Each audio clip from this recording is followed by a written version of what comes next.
সন্ত্রাসের বিরুদ্ধে যুদ্ধে আমেরিকা ভারতের পাশে থাকবে আগেই স্পষ্ট করে দিয়েছিল। এবার ট্রাম্প সমঝোতার বার্তা দিলেন, কিন্তু সত্যি কি তাই? দেখুন। পহেলগাঁওয়ে হামলায় আমেরিকার অবস্থান শুক্রবারে স্পষ্ট করে দিয়েছেন মার্কিন গোয়েন্দা প্রধান তুলসি গাবার্ড। তুলসির সাফ বার্তা, সন্ত্রাসের বিরুদ্ধে লড়াইয়ে ভারতের পাশেই আমেরিকা। হামলাকারীদের খুঁজে বের করতে আমেরিকা সব রকম সাহায্য করবে সে কথা বলেন। স্বাভাবিকভাবেই মাথায় বাজ পড়ে পাকিস্তানের। একাধিক কূটনৈতিক পথে সুরাহা হাতড়াতে শুরু করে ইসলামাবাদ। আমেরিকা যদি মধ্যস্থতা করে, এরকম আবদারও বিভিন্ন মহলে ছড়িয়ে দেওয়া হয়। পাক সাংবাদিকের প্রশ্নে একেবারে সরাসরি এই নিয়ে মন্তব্য এড়িয়েছে America. In his first term, President Trump offered to mediate between India and Pakistan on the issue of Indian-occupied Kashmir. I know you just said that this administration has no position on Kashmir right now, but there's too much tension on the border. I'm not going to be remarking, sir. As I mentioned, I appreciate this, and perhaps we'll come back to you with another subject. I will say nothing more on that situation. The President and the Secretary have said things, as have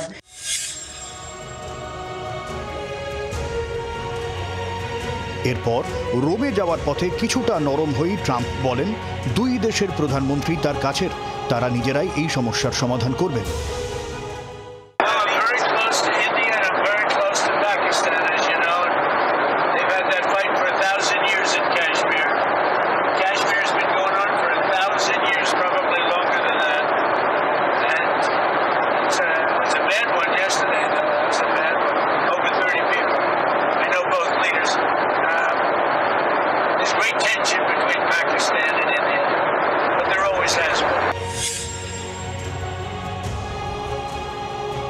অর্থাৎ পাকিস্তানের পাশে America কোনোভাবে থাকছে না, এই কথা স্পষ্ট।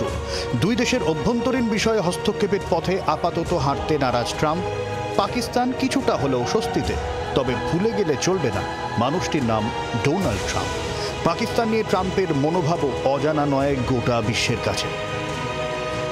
The next pillar of our new strategy is to change the approach and how to deal with Pakistan. We can no longer be silent about Pakistan's safe havens for terrorist organizations, the Taliban, and other groups that pose a threat to the region and beyond. ট্রাম্পের কাছে পাকিস্তান একটা সন্ত্রাসী রাষ্ট্র, আর ভারত বন্ধু দেশ। Great. Modi, India. Yeah. He's a friend of mine. He's great.